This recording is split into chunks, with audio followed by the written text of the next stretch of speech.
adduunya dhoofin dalagiyo beer aan lahayn dahab iyo saas aana qodan sidaan kulahaadhanahay.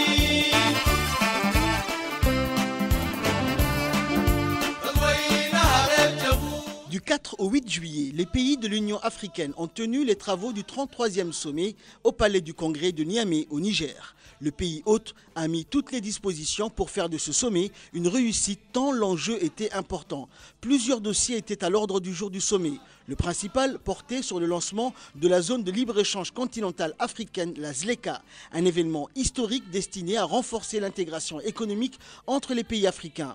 54 pays vont participer à ce marché historique qui sera actif d'ici 2020. La République du Niger est indépendante depuis le 3 août 1960. Amani Diori est devenu le premier président de la République du Niger. Quatrième producteur d'uranium au monde, le Niger tente depuis 2011, date de lancement de la production locale de pétrole, de faire de l'or noir une source de revenus conséquente pour l'économie nationale. La population actuelle du Niger s'élève à 23 206 897 habitants, d'après les dernières estimations des Nations Unies. Agadez, Difa, Dosso, Maradi, Niamey, Taoua, Tillabéri, Zinder constituent les 8 régions du Niger avec comme capitale Niamey, avec une population estimée à 1 565 056 habitants. D'une superficie de 240 km², elle est construite sur un plateau surplombant la rive gauche du fleuve Niger. Le Niger a des frontières avec l'Algérie, la République démocratique du Congo, le Niger, la Libye et le Tchad. La plupart des villes importantes sont concentrées dans le sud du pays. Le Niger est dirigé aujourd'hui par le président Al-Hadj Mahamadou Issoufou.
Une forte délégation djiboutienne comprenant le ministre des Affaires étrangères Mahmoud Ali Youssouf, le ministre du Commerce Hassan Hamad Ibrahim et l'ambassadeur de Djibouti en Éthiopie auprès de l'Union africaine Mohamed Idriss Farah ont participé aux travaux du sommet. À la sortie d'une réunion au Palais du Congrès de Niamey avant l'ouverture du 33e sommet, nous avons recueilli les impressions de l'ambassadeur de Djibouti Mohamed Idriss Farah sur le lancement de la zone de libre-échange et le grand dossier à l'ordre du jour du sommet des dirigeants de Niamey.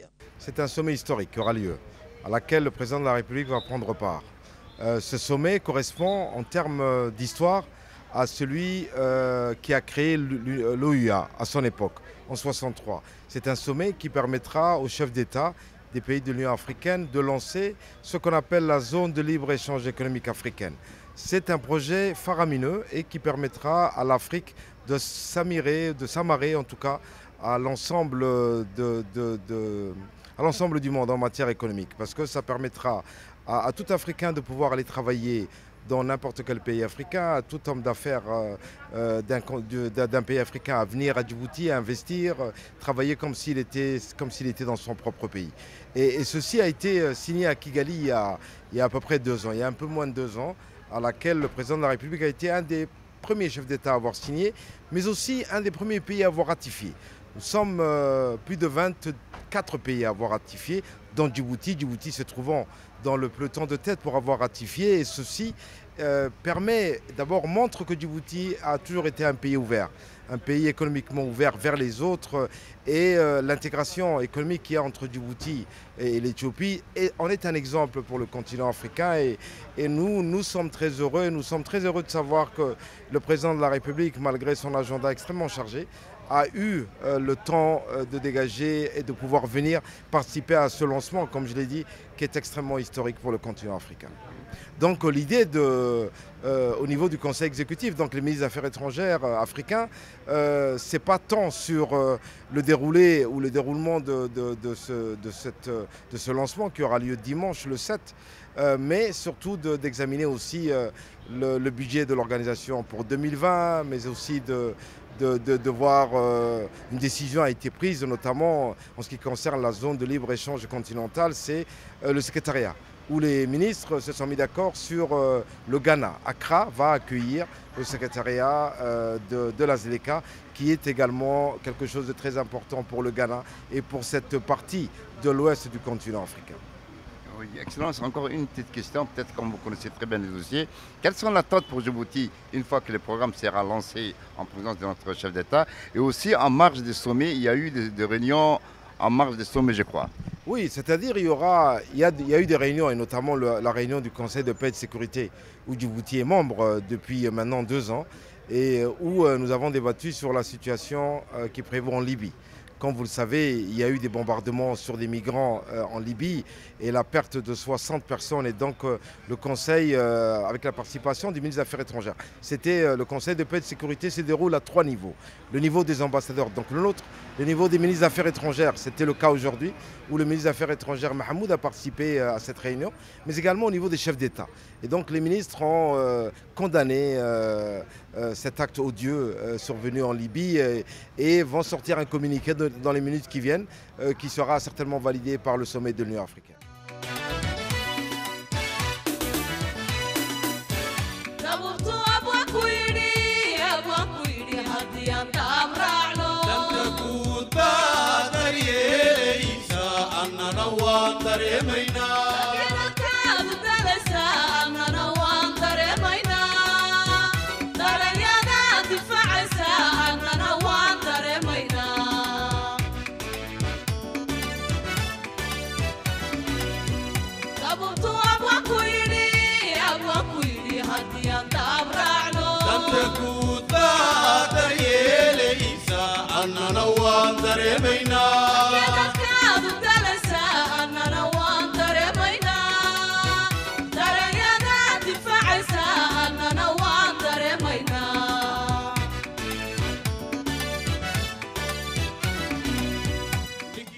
Le président de la République, Ismaël Omar Guelleh, est arrivé le samedi 6 juillet dans l'après-midi à Niamey, capitale du Niger, pour participer, à l'instar de ses homologues chefs d'État et de gouvernement des pays membres de l'Union africaine, aux travaux du 33e sommet de l'Union africaine de Niamey au Niger pour le lancement de la zone de libre-échange continentale. À son arrivée à l'aéroport de Niamey au Niger, le président de la République, Ismaël Omar Guelleh, a été accueilli par le Premier ministre du Niger, Maman Oumarou. Il a eu droit à un accueil chaleureux avec une revue de troupes et l'interprétation de l'hymne national djiboutien. Les groupes folkloriques traditionnels du Niger ont souhaité également la bienvenue au président de la République avec l'exécution des pas de danse.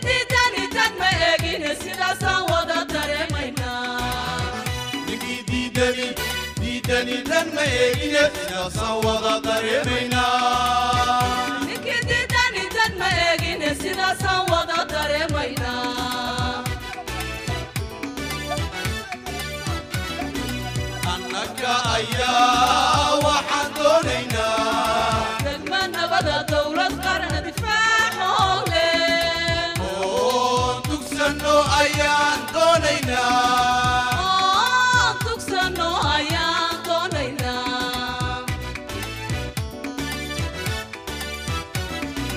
annaka ayaa waxaan doonaynaa degma nabada dowlad qaran difaac leh oo tugsano ayaan doonaynaa tugsano ayaan doonaynaa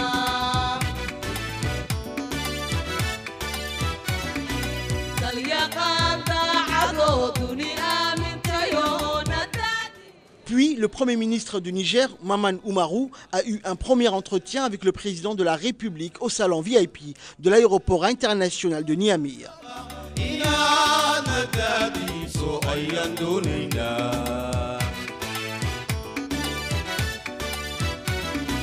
dalyaqaan daacadoo duni aamintayoo nadaadiya ayaan doonaynaa adigoo naga daalin dadalka naga gaabin doorka taagan iyo doorka laba inaad nadaadiiso ayaan doonaynaa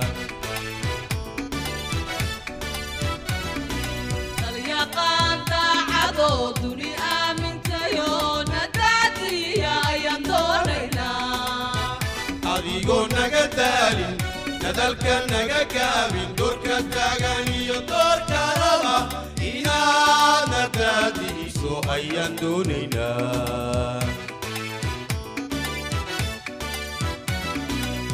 hogaanshihii dalkeeno hoobalayoho inagoo isku duuban hoobalayoho hogaanshihii dalkeeno hoobalayoho inagoo isku duuban hoobalayoho wax mida wada doonaynaa hoobalayoho annaga ku doorbidno waana ku dooranaynaa annaga ku doorbidno waana ku dooranaynaa waana ku dooranaynaa waana ku dooranaynaa waana ku dooranaynaa waana ku dooranaynaa hogaanshihii dalkeeno hoobalayoho Le lendemain, le 7 juillet, le président de la République, Ismaël Omar Guelleh, prendra part aux travaux du 33e sommet de l'Union africaine. Le président de la République a pris part donc aux travaux entamés à Niamey, capitale du Niger, du 33e sommet de l'Union africaine. Plusieurs thématiques ont porté donc à l'ordre du jour de cette réunion. La thématique principale de cette assise était toutefois l'entrée en vigueur de la zone de libre-échange continentale africaine qui équivaut à un marché commun africain. 54 pays des 55 de l'Union africaine ont lancé le 7 juillet donc la zone de libre-échange continentale africaine en présence du président Guelleh, du président en exercice de l'Union africaine, le président égyptien Abdel Fattah al-Sisi, du président du pays hôte le Niger, le président Mahamadou Issoufou et du président de la commission de l'Union africaine Moussa Faki Mahamat.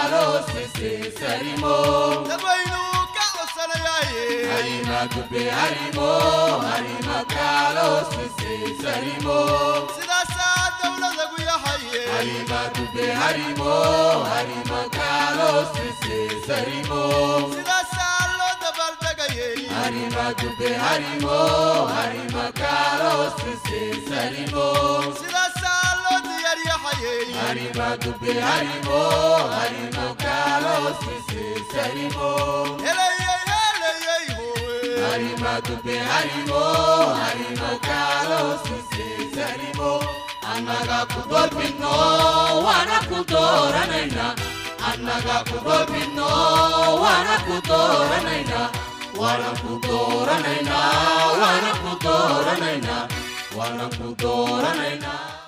Le chemin est long, a commenté le président égyptien et actuel président de l'Union africaine, dont la présidence est tournante, Abdel Fattah al-Sisi.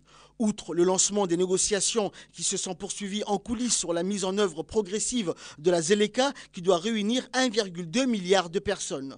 Certains pays réticents comme le Nigeria ou le Bénin ont signé l'accord en ouverture du sommet sous les applaudissements de leurs homologues. 54 des 55 pays africains vont constituer ce nouveau marché. Seul l'Érythrée n'a pas signé l'accord pour le moment. Chers frères, chères sœurs, nous avons le droit de nous féliciter pour cette grande réalisation qui est le résultat de la volonté des pays africains, de leur foi en la vision de nos pères fondateurs, de leurs efforts louables pour bâtir un avenir meilleur pour notre continent bien-aimé et ses peuples. Et réellement, nous avons parcouru un long chemin pour mettre en œuvre l'agenda 2063 et réaliser les ODD pour la prospérité du continent. Et nous sommes dans la bonne voie vers une nouvelle étape qui se traduira par le développement et le progrès, et au lieu de rester dans la stagnation économique et dans les conflits. Et l'entrée en vigueur donc de la ZLECAf est un signe c'est une étape importante dans l'intégration économique du pays. Et c'est une suite naturelle des efforts qui ont été faits. La création qui traduit les efforts faits dans ce domaine des décennies durant. Création de l'OEA en 1963, en passant par l'accord de Lagos en 1980, par le traité d'Abuja et jusqu'à la ZLECAf qui est entrée en vigueur le 30 mai 2019. Majesté, Excellence, chef d'État et de gouvernement, et je déclare ouvert les travaux de notre sommet extraordinaire. Wassalamu alaikum wa rahmatullahi wa barakatuh. À l'ouverture du sommet, le président nigérien, un ardent promoteur de la zone de libre-échange continentale, a fait une déclaration pour affirmer que le lancement de la zone de libre-échange est un pas important vers la paix et la prospérité en Afrique. Pour lui, l'entrée en vigueur de la ZLECA est l'événement le plus important en Afrique depuis la création de l'Organisation de l'Unité africaine, l'OUA, en 1963. Le Niger est heureux d'accueillir la présente session extraordinaire de la conférence des chefs d'État et de gouvernement de l'Union africaine dédiée au lancement de la phase opérationnelle de la zone de libre-échange continentale africaine. Mon pays, véritable carrefour entre l'Afrique du Nord et l'Afrique au sud du Sahara d'une part, et entre l'Atlantique et la mer Rouge d'autre part, est honoré de recevoir toute l'Afrique. Cette position géographique privilégiée, du fait des contacts qu'elle autorise, a fait des Nigériens un peuple ouvert, hospitalier et particulièrement attaché aux valeurs du panafricanisme. C'est au nom de ce peuple enthousiaste que je souhaite à tous la chaleureuse bienvenue ici à Niamey. Mesdames et messieurs, oui, le peuple nigérien est profondément attaché aux valeurs du panafricanisme. Il en est ainsi parce qu'il est convaincu que l'unité africaine est la seule voie qui permettra d'assurer la renaissance, la dignité et le progrès pour chacun de nos pays et pour l'ensemble du continent. Voilà pourquoi le Niger, représenté par son premier président, le président Djori Hamani, fut en 1963 parmi les membres fondateurs de l'Organisation de l'Unité africaine OUA. Je souhaite à tous et à toutes un bon séjour à Niamey. Je vous remercie de votre aimable attention. Merci. Un vieux rêve qui se réalise. Les pères fondateurs doivent en être fiers, a lancé le président de la Commission de l'Union africaine, Moussa Faki Mohamed, qui a souligné que la ZLECA va devenir à terme le plus grand espace commercial au monde. Il a précisé que de plus, 27 pays ont déjà ratifié l'accord, dont la République de Djibouti, l'un des premiers pays à l'avoir ratifié. Un rêve, un vieux rêve se réalise.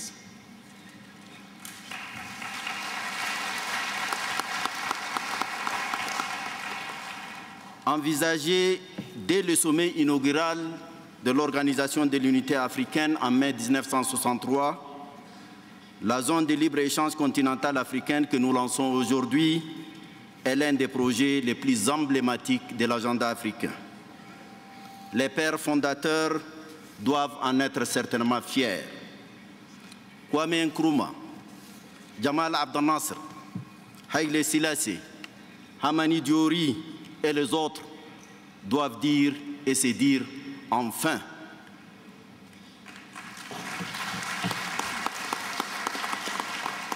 Aussi, permettez-moi, mesdames et messieurs les chefs d'État et de gouvernement, de vous exprimer nos remerciements pour votre soutien et engagement personnel qui ont permis cette inestimable réalisation.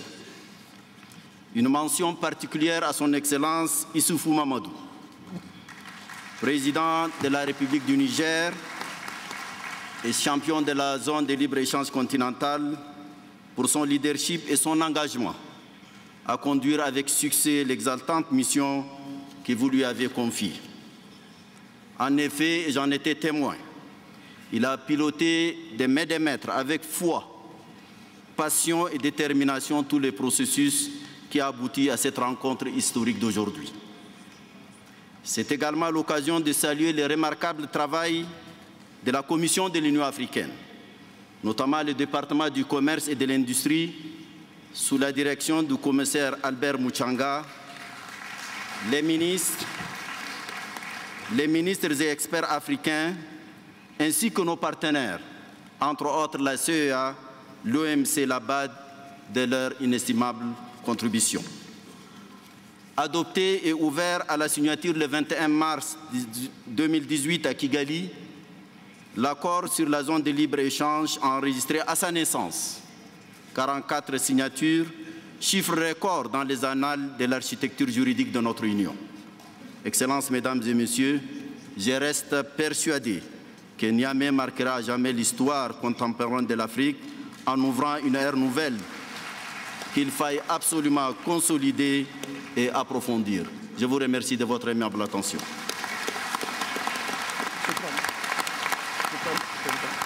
Durant les travaux du 33e sommet de l'Union africaine de Niamey au Niger, le président Guelleh a prononcé un important discours au sein du sommet de l'Union africaine qui a ouvert ses portes au palais du Congrès de Niamey, capitale du Niger. L'intervention du président Guelleh à la tribune du sommet de l'Union africaine a eu lieu dans une réunion à huis clos associant l'ensemble, une trentaine de chefs d'État et de gouvernements d'Afrique participant à ce sommet de l'Union africaine.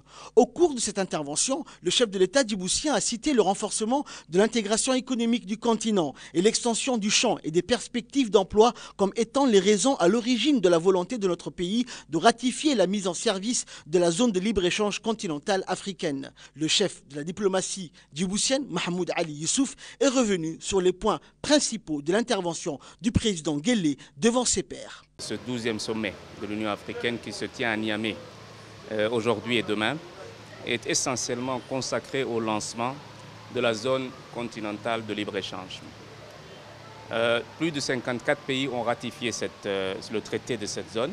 Djibouti l'a fait et aujourd'hui les chefs d'État africains se sont réunis à Niamey pour la lancer officiellement. Normalement, le commerce intra-africain, la libre circulation des biens et des personnes devrait commencer le 20 juillet 2020. Ça, c'est une date à laquelle l'on verra certainement une grande évolution dans le commerce intra-africain. Il fallait faire ce rappel parce qu'il était important. Le chef de l'État a fait, bien entendu, une intervention remarquée lors de la réunion à huis clos des chefs d'État africains et intervention dans laquelle il a d'abord expliqué les raisons pour lesquelles Djibouti a signé, ratifié rapidement ce traité et ensuite a évoqué les perspectives et les possibilités de retombées économiques importants et pour Djibouti et pour les pays qui auraient ratifié cette convention ou ce traité. Maintenant, il y a quelques difficultés qui devront être, je dirais, résolues sur le cours, n'est-ce pas, du processus de mise en œuvre de ce traité de la ZLECA. Ces difficultés sont nombreuses. Il ne faut pas croire que le fait qu'on ait ratifié et signé un traité qui instaure ou qui installe le marché commun de l'Afrique va se mettre en place et sera exécuté dans toutes ses dispositions du jour au lendemain. Le marché européen s'est construit sur plus de 50 ans et il est toujours en construction.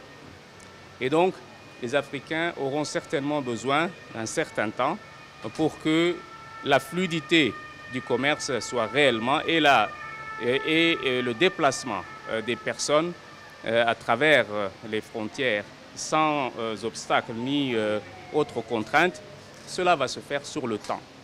Maintenant, nous sommes un pays qui n'est pas producteur de produits industriels, qui n'est pas producteur de biens, même si nous produisons des services. Il est important de pouvoir ajuster l'économie djiboutienne aux défis et aux enjeux qui vont découler de l'adhésion à ce marché commun de l'Afrique. Nous avons déjà au niveau du gouvernement pris un certain nombre de mesures qui permettent d'ouvrir notre marché tout en préservant un certain nombre, je dirais, d'acquis, d'atouts qui ne perturbent pas l'économie djiboutienne. Le chef de l'État a voulu expliquer cela lorsque Djibouti a pris un certain nombre de réserves par rapport à la durée à laquelle ce marché commun, ce traité sera mis en œuvre à Djibouti. Ces réserves ont été levées, mais il y a également encore une liste de produits qu'un certain nombre de pays souhaitent garder comme étant des produits exclusifs et dans lesquels ils ne veulent pas que la concurrence d'un marché libre et ouvert s'applique. Et donc, tous ces points relèvent un petit peu des points d'interrogation, des difficultés et des défis que les États africains auront à surmonter. En dehors de la zone de libre-échange continentale africaine, le ministre des Affaires étrangères et de la coopération internationale, Mahmoud Ali Youssouf, est revenu sur d'autres sujets à l'ordre du jour de ce sommet, à l'instar de la réforme des institutions, le financement du Fonds africain de paix, créé donc récemment à Kigali, au Rwanda, et enfin la candidature de Djibouti au poste de membre du Conseil de sécurité des Nations Unies, qui a constitué un autre pôle de discussion de cette assise panafricaine. Bien entendu, en marge de ce sommet, le président de la République aura des rencontres. Cet après-midi, il verra la présidente de l'Éthiopie. Il a déjà vu le président Issoufou hier, du Niger. Il y a aussi d'autres rencontres qui sont prévues au fur et à mesure de l'avancement des travaux.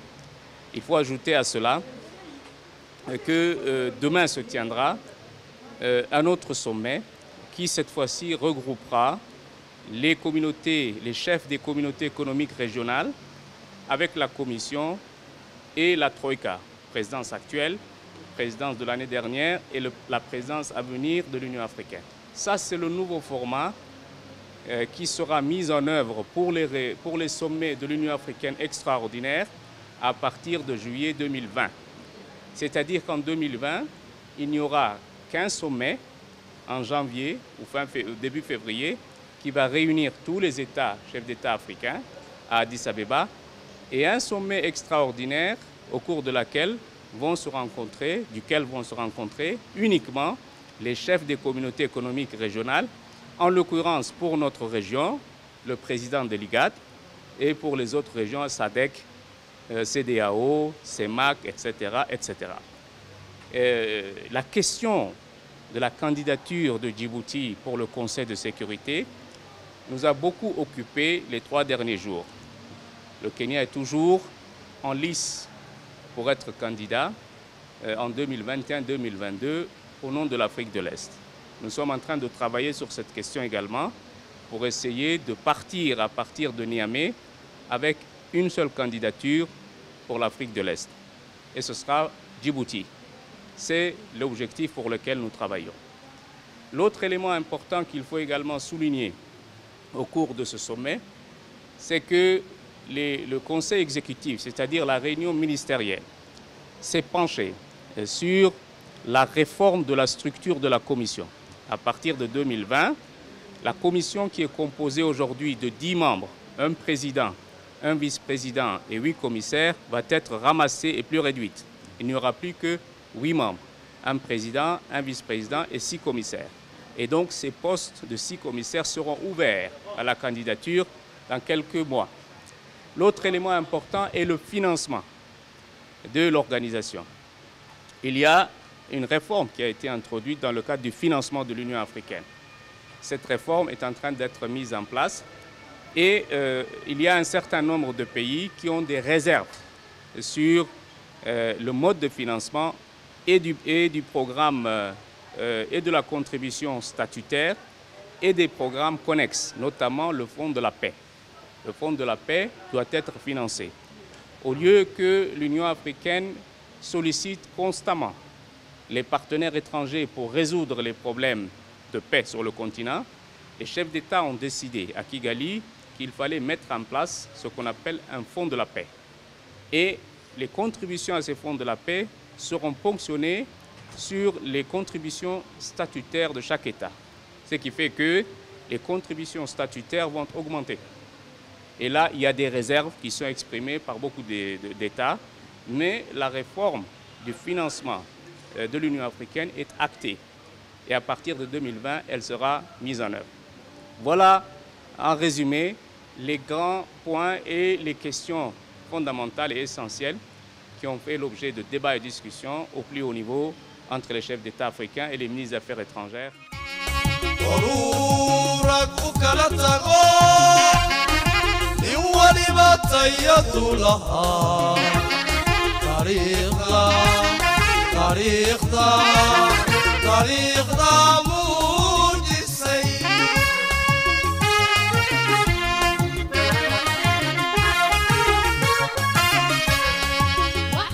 C'est ainsi qu'après sa rencontre avec le président du Niger du pays hôte Mahamadou Issoufou, le président de la République Ismaël Omar Guelleh a eu un entretien avec la présidente de la République démocratique et fédérale d'Éthiopie, Sahle-Work Zewde.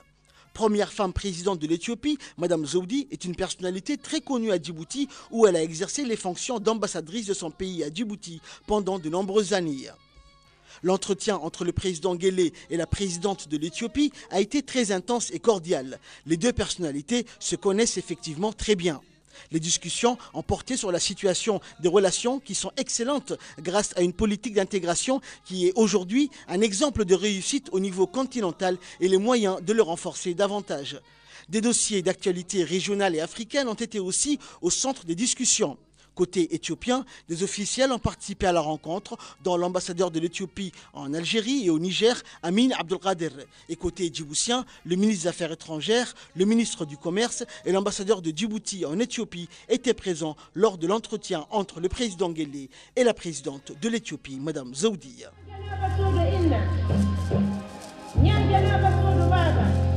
Après l'ouverture du sommet de l'Union africaine à Niamey, le président du Niger, hôte du sommet, Mahamadou Issoufou, a offert un dîner de gala aux dirigeants africains et aux invités officiels présents à Niamey pour le sommet de l'Union africaine. Le président de la République, Ismaël Omar Guelleh, a pris part au dîner de gala aux côtés de ses pairs, dont le président égyptien, également président en exercice de l'Union africaine, le président du Tchad, Idriss Déby Itno, et plusieurs autres chefs d'État. Les représentants du système des Nations Unies, dont la directrice exécutive du FNUAP, étaient également présents au dîner de gala. Un dîner agrémenté par des animations exceptionnelles, folkloriques et musicales du Niger, avec une prestation inattendue du grand chanteur Youssou N'Dour qui a électrisé la salle avec ses tubes repris en chœur après l'assistance. Un dîner agrémenté par des animations exceptionnelles, folkloriques et musicales du Niger, avec une prestation inattendue du grand chanteur Youssou N'Dour qui a électrisé la salle avec ses tubes repris en chœur par l'assistance. Par ailleurs, le dîner a été une occasion pour présenter un défilé de mode des grands couturiers africains venus de différents pays. Le Parlement du Rire a également agrémenté le dîner officiel avec des sketchs qui ont été très applaudis.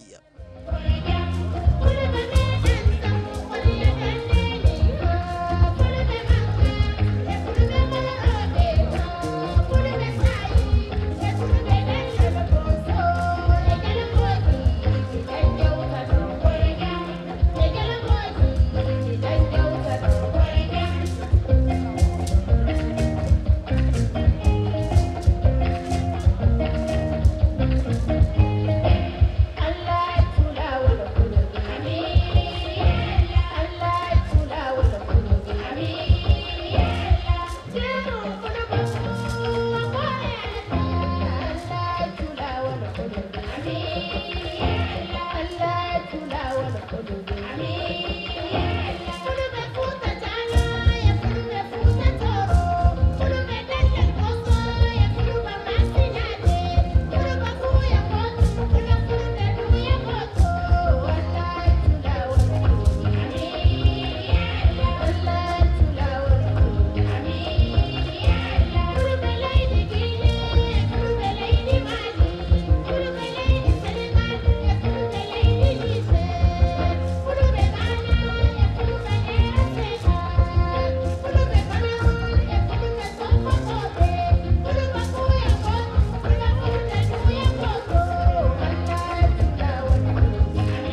là, attendez-moi.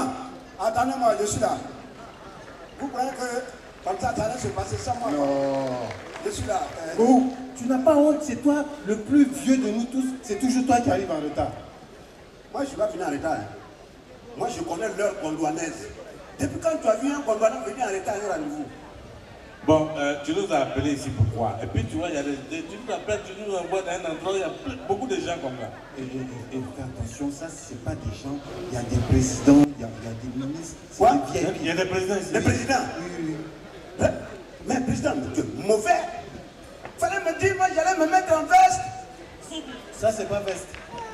Ah, non, ça, c'est rien. J'allais porter la veste, dernier cri que j'ai acheté à Dubaï, là. Ben oui, même là je suis Congo, j'aurais porté. Mais président, et vous avez un peu de décence, vous êtes le représentant du peuple quand même. Ah, président, moi j'ai suivi les infos et je me suis apprêtée. Bon, attends, président. Oui. Tu dis que les chefs d'État sont là. Oui. Nous, on est là. C'est pour faire quoi maintenant? Ils sont là, c'est la réunion des chefs d'État de l'Union africaine. Ils sont là, donc nous, on doit leur demander pourquoi ils n'ont pas invité le Gondwana à leur réunion. Oui. Ça c'est vrai, oui. C'est vrai, c'est vrai. Chaque fois, ils font leur réunion là. Ouais. Ils font les G7, les G20. Ils n'ont jamais invité le Gondwana dans leur réunion. C'est pas normal. Hein? Alors que le Gondwana même, c'est un pays, hein, le nom commence par G. Oui. Voilà. Non, moi, tout ce que vous dites là, je n'en disconviens pas. Hein. Okay. Nous sommes le bureau exécutif du Parlement du Riz. Oui. On est venu en groupe. Mais ce sont des chefs d'État qui sont là. Oui. On ne peut pas leur parler en groupe comme ça va créer un brouhaha. Non, on ne peut pas. Maintenant, qui est le porte-parole? Il faut que quelqu'un, une personne parle au nom de tout le monde. C'est vrai, c'est vrai. Voilà. C'est quoi ta question là? C'est moi qui vais leur parler, c'est normal. Et pourquoi?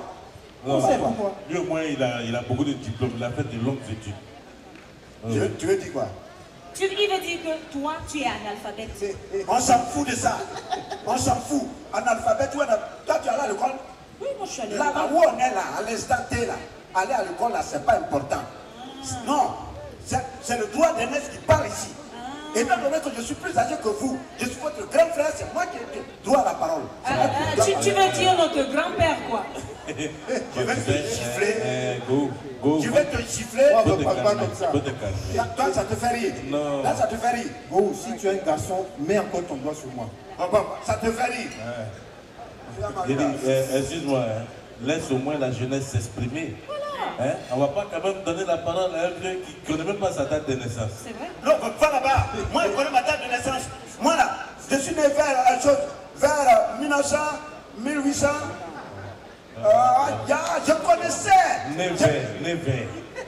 Never, là, c'est pas une date de naissance, c'est une destination, une direction. Ce qui est sûr, c'est moi qui dois parler. C'est tout. Ce que vous dites là, moi, ça me glisse sur la peau. Non. Moi, je ne peux pas permettre à un gars de Jurassique de voter, de parler à leur nom. Non, c'est pas possible. En tout cas, comme vous, les hommes, vous n'arrivez pas à vous entendre, moi, je vais parler au nom de toutes les femmes. Charlotte, et je vais dire que... Charlotte, quand les hommes parlent, là, il faut la fermer, s'il te plaît. Tu as compris? Président, c'est toujours comme ça, hein. C'est toujours comme ça. Non, je t'ai prévenu, oui. La réunion des chefs d'État, là, c'est pourquoi juste. Voilà. Alors, ils sont réunis là, c'est pour la ZLECA. ZLECA? Mais ça, c'est un nom de jeune fille? Non, c'est pas ZLECA, c'est ZLEC. Ça veut dire zone de libre échange. Le C là, j'ai oublié c'est quoi? C'est là, cacao? Non. Café? Non. Go, arrête. Coton. Go, arrête avec tes exemples, ça se voit que tu as grandi au village. C'est pas ça. Chaussures! Ah, Charlotte, oui, c'est ça. C'est continental, mais t'étais pas loin. Mais ça se voit que la fille là est envoûtée. Hein. Continental et chaussures, où est le rapprochement? Ah, voilà, jaloux.